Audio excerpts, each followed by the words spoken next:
essa explanação de alegria que é Jesus Cristo.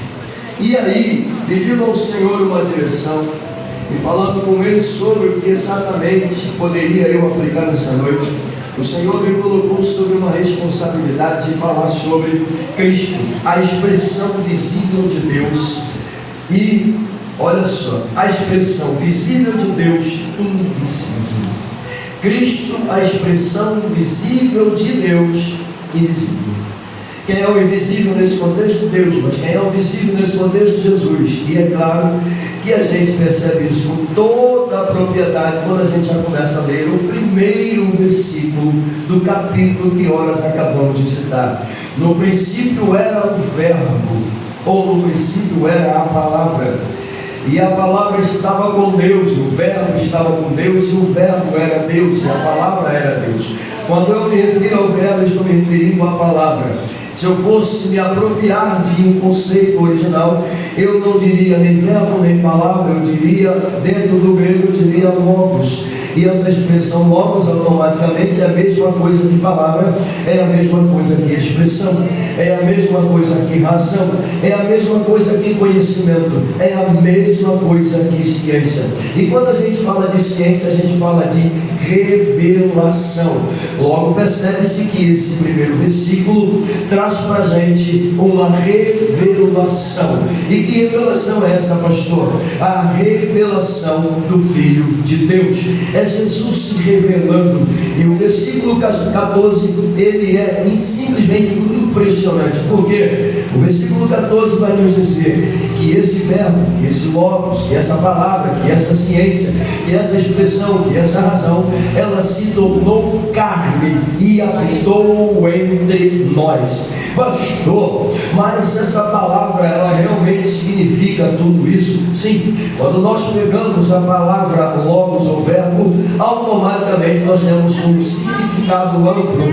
E sabe o que a gente poderia colocar em evidência? A gente poderia e pode, de fato, em meio a essa palavra, dizer que Jesus, ele é o verbo, ele é a palavra, ele é a ciência, ele é a razão, ele é o conhecimento, ele é tudo o que de Deus a gente pode conhecer. E veja bem, o motivo dessa revelação é justamente trazermos que Jesus Cristo, ele passou pelo crivo da humanidade. Como assim? Quando nós pegamos o versículo de número 14, o mesmo versículo vai dizer: e ele se fez carne, e o verbo se fez carne, e habitou entre os homens, e os homens viram a sua glória, como unigênito do Pai. Perceba, essa primeira expressão fala sobre matéria física chamada carne. Logo eu posso dizer que houve aqui uma encarnação. Não estou entrando dentro do conceito dos espíritas que pensam dessa forma, mas na verdade nós encontramos um verbo divino, um ser divino, poderoso, Deus, e automaticamente assumindo uma forma humana, ou seja, se permitindo se tornar um ser de carne, para como, assim como ele passou por adversidades, nós também automaticamente possamos suportar como ele suportou. Ele venceu na carne, ele lutou na carne, ele pelejou na carne, mostrando para a gente que automaticamente a gente não vai perecer no corpo em que nós estamos, se acreditarmos, se colocarmos fé, se colocarmos a nossa vida em suas mãos. Amém? Muito bem. A encarnação aqui no caso é simplesmente o acontecimento automaticamente mais impressionante que a gente percebe, porque o texto é claro, o texto vai dizer: e o verbo se fez carne. Perceba a expressão, se fez carne. Ele não se tornou carne, ele se fez carne, ou seja, ele quis automaticamente ser carne. Está escrito, é só a gente observar com toda a propriedade. Mas pastor, como foi que isto aconteceu? Veja bem, se eu voltar ao livro de Gênesis, no capítulo de número 3, no versículo de número 15, eu encontro Deus, Ele transmitindo uma mensagem profética. Que mensagem profética é essa, pastor? Lá no capítulo 3, versículo 15, Deus está dizendo que da semente da mulher haveria de nascer um, e esse um que haveria de nascer, ele automaticamente pisaria a cabeça da serpente. Sobre quem exatamente Deus está falando, pastor? Ele está falando de Jesus Cristo. Por que ele está falando de Jesus Cristo lá em Gênesis 3,15, pastor? Porque quando você retorna ao capítulo de número 2, você tem exatamente o momento mais tenso da história humana. O que? O pecado de Adão e Eva se acometendo, entrando dentro da humanidade.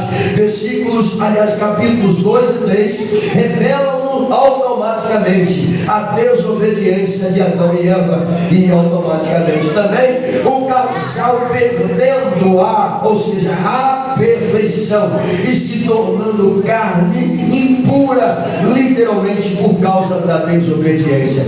E é claro, dentro desse conceito a gente percebe que Deus amou a sua criação. Calma aí, pastor, como é que Deus amou a criação?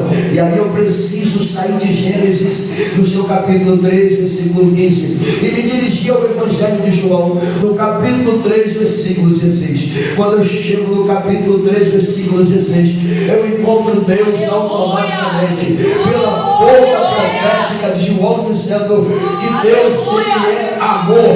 E a Bíblia diz que Deus amou o mundo de tal maneira que deu seu Filho unigênito, para que todo aquele que nele crê não pereça, mas tenha vida eterna. Perceba a ligação. Gênesis 3,15, Deus está profetizando a semente. João 3,16, Deus está falando da semente agora como filho que liberta aqueles que ousaram acreditar. E esses que ousaram acreditar, eles não perecerão. Mas não perecerão aonde, pastor? Não passarão mais para a condenação, mas serão alcançados pela graça, pelo amor, pela palavra de Deus, palavra revelada, palavra essa que nessa noite está sendo pregada para você. Aleluia. A encarnação do Verbo, ela veio para trazer o que, pastor? A expressão do Deus invisível. Ah, pastor, me prova isso. Quando eu abro a Bíblia, no Evangelho de João, no seu capítulo 10, versículo de número 30, Jesus, ele está dizendo que ele e o Pai são a mesma pessoa. Ele revela dizendo que quem vê ele vê o Pai, e ele vai com toda a propriedade declarar: eu e o Pai somos um. Aleluia, Então Jesus, ele é o Verbo que veio trazer a expressão do Deus invisível. Volte ao versículo 14. Primeiro os homens viram a sua glória, como sendo a glória de Deus. Segundo, ele mesmo declarou: eu e o Pai somos um. João 10:30. E terceiro, quem vê a mim vê o Pai. João 14:9. Olha que coisa impressionante a Bíblia nos revela sobre a expressão visível de Deus, que é Jesus Cristo. E nós estamos, como eu disse para vocês, estamos vivendo esses momentos em que todo mundo vai falar de Jesus, momento, Cláudio, em que todo mundo vai falar do nascimento de Jesus, momento em que as mensagens, os púlpitos serão tomados por uma enxurrada de mensagens sobre o nascimento de Jesus. Mas uma coisa que a gente precisa saber: Jesus não nasceu no mês de dezembro. Esse Natal que a gente comemora não tem nada a ver com Jesus Cristo. Que é isso, pastor? Eu tenho uma árvore de Natal lá em casa. O senhor vai falar sobre isso exatamente mesmo? Vai, tem certeza. Fique tranquilo que eu não vou atacar a sua árvore de Natal. Não vou mexer com a sua árvore, não, fique tranquilo. Eu só quero que você entenda uma coisa. Estamos comemorando uma data que diz ser o nascimento de Jesus. Jesus não nasceu no dia 25. Jesus não nasceu no mês de dezembro. Mas tudo bem, eu preciso de um dia para comemorar. Glória a Deus. Já que a gente precisa de um dia para comemorar a gente comemora até o nosso, às vezes com 2 semanas de atrasado, ou de atraso, não é verdade? Você faz num dia e comemora no outro, tudo bem? Então se eu preciso de um dia, vamos comemorar corretamente. Calma, não estou dizendo para você não deixar de montar a sua árvore. É você e sua árvore. Não sou eu e sua árvore, é você e sua árvore, você sabe. Agora entenda uma coisa: o Natal que entra dentro da tua casa não é o homem da barba branca, não é. Do chapéuzinho vermelho, roupinha vermelha, não é. Esse não pode entrar na tua casa. E detalhe, não engana o teu filho dizendo que o presente que ele recebeu foi o velho Noel que trouxe, porque não foi você que comprou. Se ele entrar na vibe e dizer: Papai Noel, você diz para ele: Papai Noel, aqui sou eu que trouxe o presente para você. Dentro da minha casa, eu ensinei para minha filha desde pequena: eu sou o teu Papai Noel. Quem vai trazer presente para você sou eu. Aqui não tem Papai Noel, aqui tem velho Noel. É igual a gente, meu Deus do céu, não parece uma coisa. É igual você pegar aquele dia da Páscoa e dizer que o coelho, pelo amor de Deus, tu já viu o coelho trazer ovo, gente? Não, isso é para a gente entender que se a gente, cristão, não ensinar o que é correto para as nossas crianças, elas aprenderão errado. Já basta o mundo com as suas ideologias, já basta o mundo com essa loucura de dizer que homem é mulher, mulher é homem, já basta o mundo com toda a podridão. Não vamos permitir que o mal entre dentro da nossa casa e destrua a hegemonia das nossas famílias. Pelo amor de Deus. Você pode dizer amém? Amém. Agora, quando você abre, eu estou falando sobre a expressão visível de Deus, o Deus invisível, que é Jesus Cristo. Quando você abre dentro do livro do profeta Isaías, no seu capítulo de número 7, versículo 14, você encontra Isaías profetizando pela primeira vez, dizendo: e uma virgem conceberá e dará à luz um filho, e o seu nome será Emanuel. Que nós costumamos dizer, conforme o texto nos explica, que traduzido é Deus conosco. Na verdade, isso aqui vai muito além de simplesmente Deus conosco. Isso aqui significa Deus dentro de nós. A expressão Emanuel significa Deus dentro de nós. Pastor, não é errado, não está na Bíblia. João 14, versículos de número 21 a 22. Jesus diz: aquele que tem os meus mandamentos e os guarda, este é o que me ama. E aquele que me ama será amado pelo meu Pai. E sabe o que ele vai completar? Ele vai completar dizendo: e eu e o Pai viremos a ele e faremos nele o que? Morada, habitação. Então, quando o anjo diz para Maria que o nome vai ser Emanuel, quando Isaías profetizou que o nome era Emanuel, a expressão é Deus dentro de nós, o Deus que habita em você, o Deus que habita em mim, o Deus que habita em nossas vidas. O nome dele é Jesus Cristo. Você pode dizer amém? Glória a Deus. Mas perceba, quando nós encontramos o profeta Isaías entrando dentro desse contexto, para nos ajudar na elaboração da mensagem, lá no capítulo de número 9 do livro de Isaías, nós encontramos o mesmo profetizando que um menino haveria de nascer, um filho haveria de se dar, e ele vai dizer que esse menino ele seria maravilhoso, conselheiro, Deus forte, Pai da eternidade. E o que?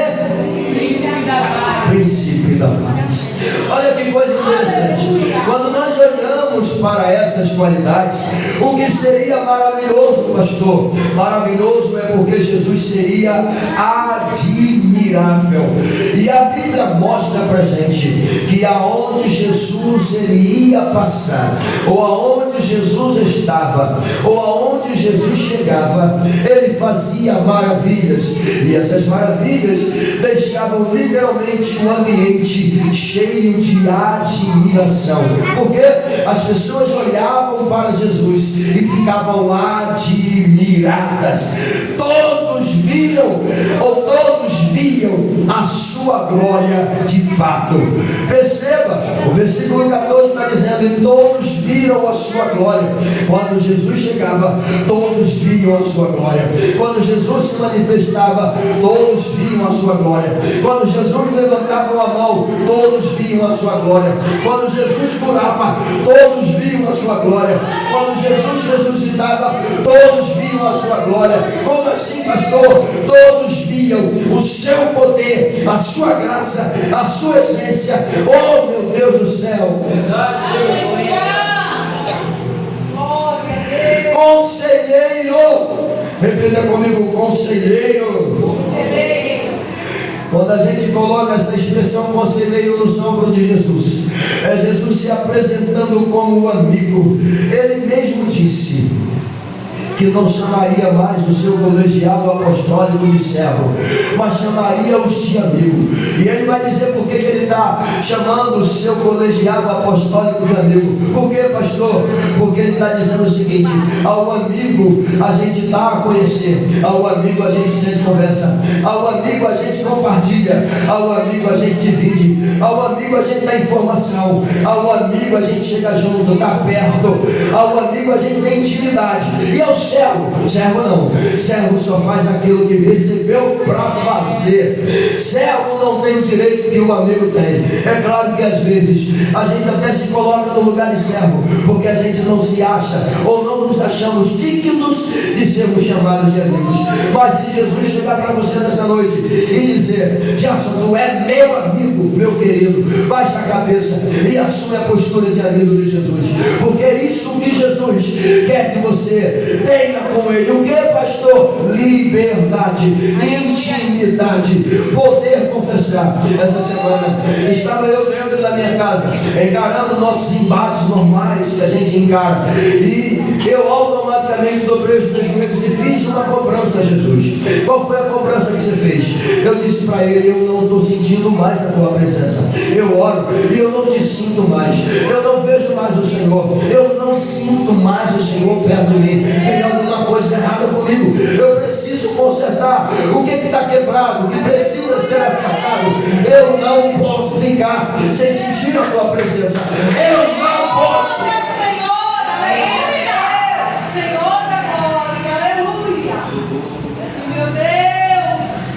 Se nós começarmos a aceitar o comodismo, o conformismo, a gente vai levar uma vida de cristão apenas religioso. Meu Senhor, eu vou ser beato, eu vou ser religioso. Jesus não quer beatos, Jesus não quer religiosos. Porque, pastor, o beato só faz aquilo que ele aprendeu para fazer e desenvolveu para fazer. E o religioso, ele segue aquilo que está na religião. E o crente, ele anda de acordo com a palavra. Aleluia, e o crente, ele fala com Jesus. Aleluia. E o crente, ele diz para Jesus: não está legal, é verdade, preciso melhorar. Jesus disse: aqui precisa melhorar. É claro que você está entendendo que você que precisa melhorar. Não é ele que precisa melhorar. Quando você diz: eu preciso melhorar em alguma coisa, ou isso aqui precisa melhorar, é você dizendo para ele: Jesus, faz alguma coisa, está ruim. Eu não estou sentindo a tua presença.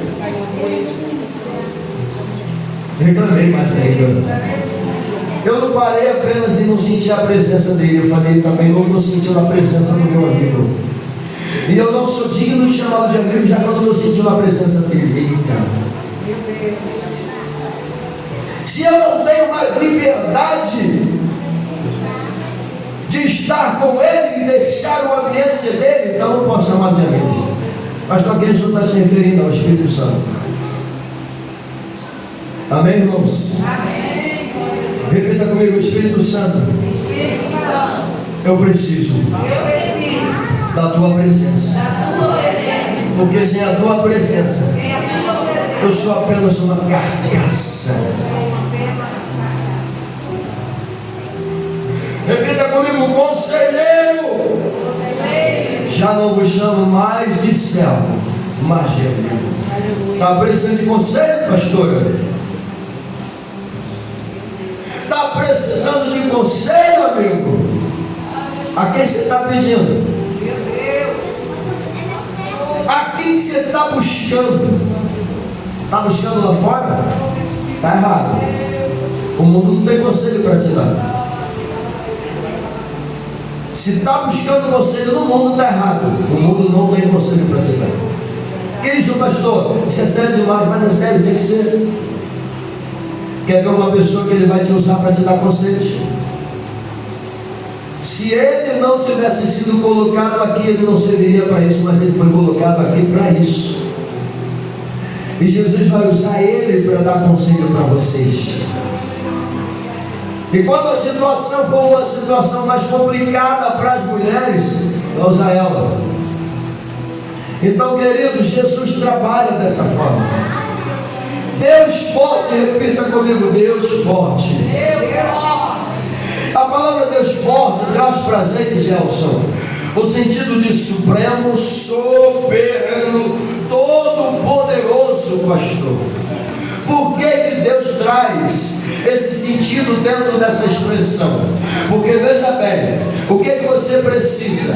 Você está precisando de quem? De um Deus forte? Ele se manifesta como Deus forte. Você está precisando de quê? De um Deus soberano? Ele vai se mostrar soberano dentro da tua vida.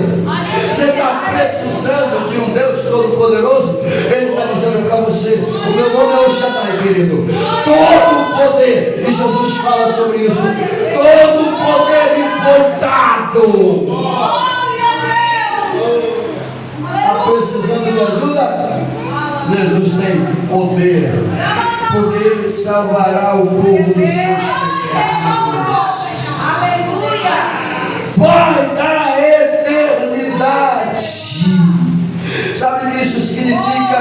Isso significa que Ele é criador da própria eternidade.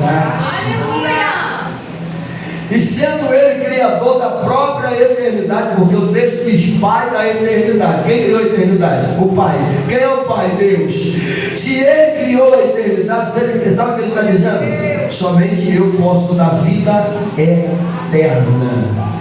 Aquele que come e bebe da minha carne, do meu sangue e da minha carne, tem parte comigo, sim ou não?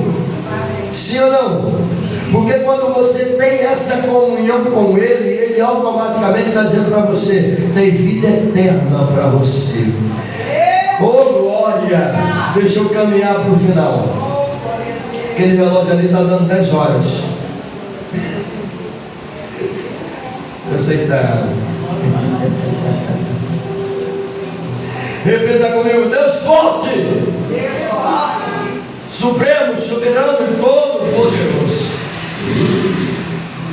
Pai da eternidade.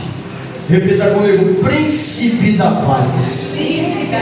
Perceba que o texto mostra para a gente a expressão de Deus sendo revelada por Jesus Cristo, e ao mesmo tempo que Jesus se manifesta, Ele traz consigo qualidades que são úteis para a nossa vida natural. Como assim? Quando ele se apresenta como maravilhoso, ele está dizendo: sou eu que faço coisas admiráveis na tua vida. Quando ele se apresenta como conselheiro, ele está dizendo: eu sou o teu conselheiro.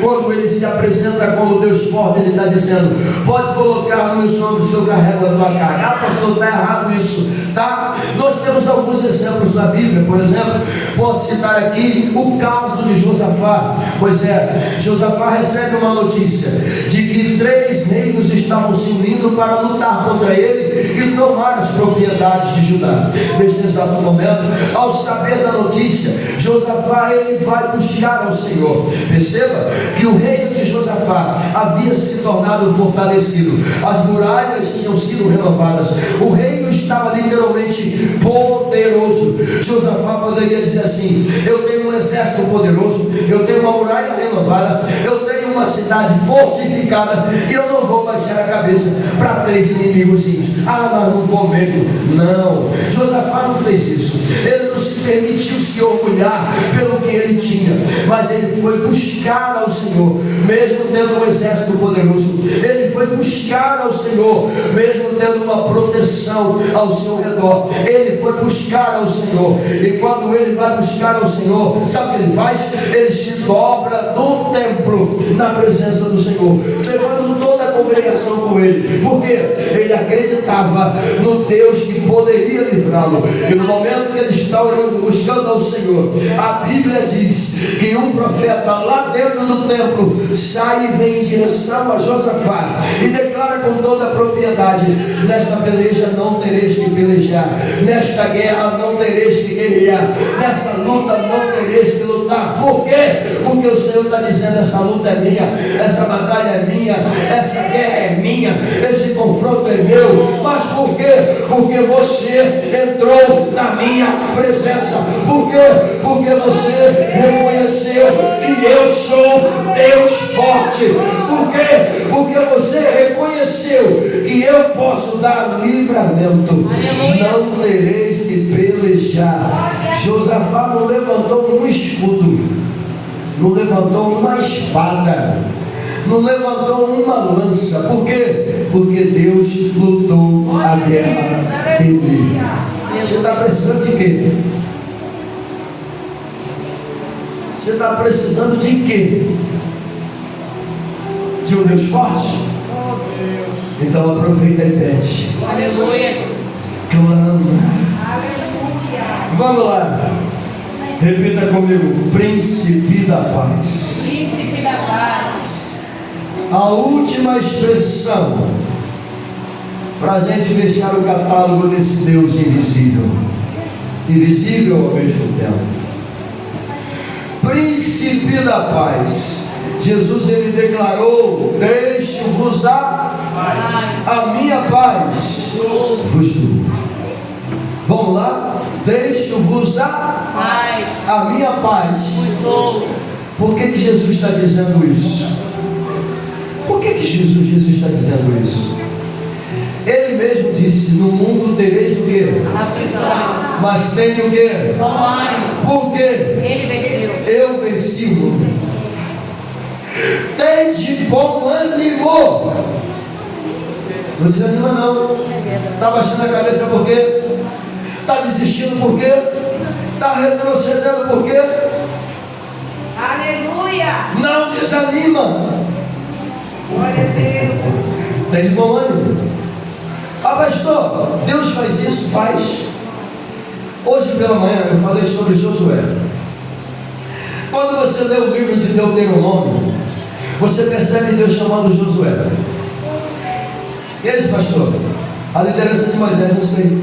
Moisés está nos momentos finais da sua vida.